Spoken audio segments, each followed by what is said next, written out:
In this video, we are going to learn ordered pair. The set in which order of elements are important, the set is called ordered. For example, 2, 3, 5, 5, 3, 2. Both are not equal. Where digit 2, 3 and 5 are used in both numbers, it means order of digits is important for set.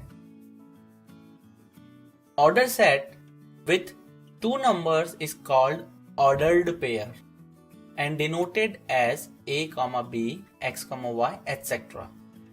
Clearly, a, b is not equal to b, a, and if a, b is equal to c, d, then a is equal to c and b is equal to d.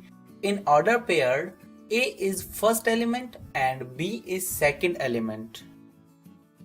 The elements of ordered pair may be equal or different. For example, 5, 7, x, y, 3, 3, a. All these represent ordered pair.